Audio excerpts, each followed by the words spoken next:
Welcome back my kings and queens. If you want to know what's the difference between a low poly and a high poly car, or if you want to know how you can go from a low poly to a high poly car, then you're completely right at this video right here. At the left side you can see a low poly Audi RS8, and on the right side you can see a high poly Audi RS8. But the low poly car on the left side has only 12,000 triangles and the high poly car on the right side has 287,000 triangles. So now to make clear what the difference is, let's go ahead and break this down to only the hood.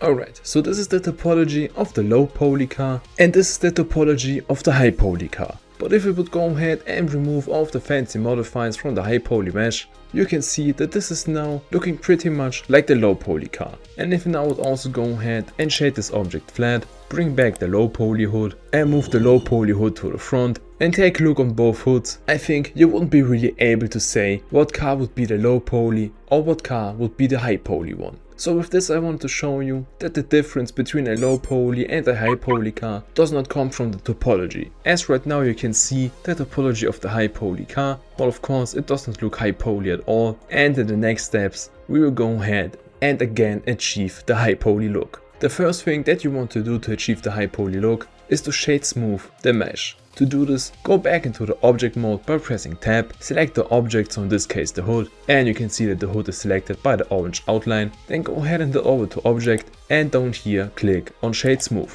Already you can see that we have lost the low poly look, but if you would go ahead and take a close look on the wheel arch for example, you can still see the single edges that we have. And therefore in the next step we want to go ahead and activate the subdivision surface modifier. To do this, at the bottom right here, head over into the modifiers tab, click on add modifier, head over to generate and click on subdivision surface. If you now go ahead and take a look on the wheel arch, we can't really tell the single edges. You can probably only see some single edges at the top right here, but if you now would go ahead and even increase the levels viewport, you're really not able to tell where any edges are located.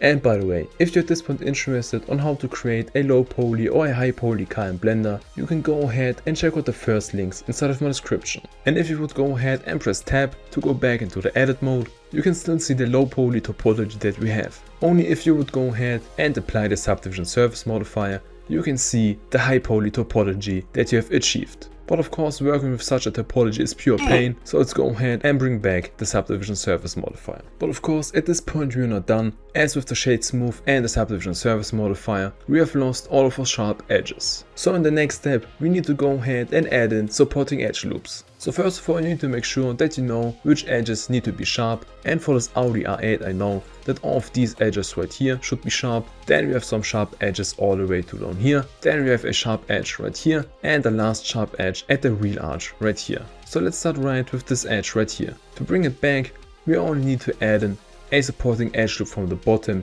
and one from the top, and to add in a supporting edge loop we only need to add in a loop cut. So with Ctrl and R, go ahead and activate the loop cut function, then hover with your mouse over this edge right here for example, or you can also use any other edge on the wheel arch. Then press left click, and as we have added in an edge, we can go ahead and slide the edge. And as we now want to align this loop cut to the top, let's press E to activate the align tool, and now the bottom vertex right here becomes red, so this loop cut will be aligned to the bottom. So we need to change the direction, so press F, and now the top vertex becomes red, which means that this loop cut will get aligned to the top. Then let's go ahead and move the loop cut up to a point around here, so quite close to the other edge loop. If you now go back into the edit mode, you can already see that this edge again is a little bit sharper, but to make this really sharp we also need to add in the supporting edge loop from the top. The only thing that you need to look up for at this point right here is that if you would go ahead and add in a loop cut to right here, the loop cut does not stop at the wheel arch, but the loop cut goes all the way to the right side, which is not really what we want. So before you go ahead and add in the loop cut, select this vertex right here, press H to hide it. Then you can go ahead and repeat the same step that you have already done at the bottom right here. Then you can go ahead and press Alt and H to bring back the hided vertex, and quickly go into the rifle mode by pressing Z, and with the knife tool select this vertex right here. Then go ahead and extend the line to right here, then take this vertex and take this vertex with shift, press M and click on at last to remove the triangle. Now go back into the solid mode, press tab to go into the edit mode, and you can see that you have a perfectly sharp wheel arch. So after repeating the same step for all of the other sharp edges, you can see that the hood is now looking way better. But with the subdivision surface modifier, you not only have lost all of the sharp edges, but you have also lost all of the sharp corners, and therefore we also need to go ahead and bring them back. This step though is a little bit easier, as you only need to go ahead and select all of the vertices that need to be sharp. So in this case, all of these vertices right here. Then you need to go ahead and press right click, head down to a vertex crease, type in 1 and press enter.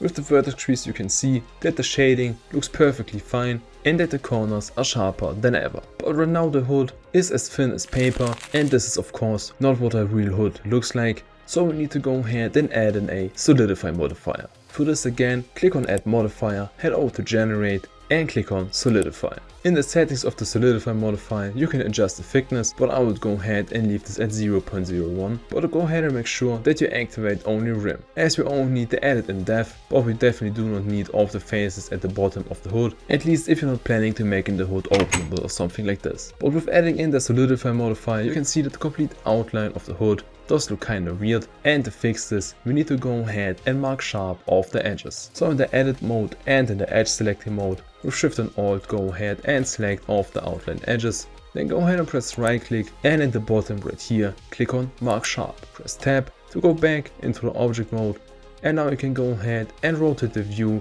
and take a look on what you have created.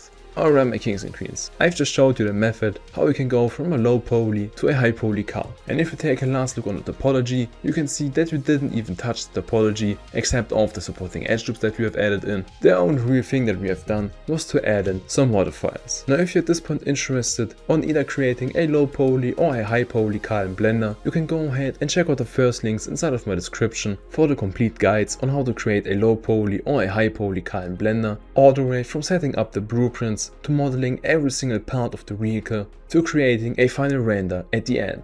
I really appreciate your time for watching this video. I really hope that I could help you. Make sure to join our Discord community where you can go ahead and ask for help if you should stumble upon any problems while 3D modeling. I wish you all the best for the future, and we will see us in the next video.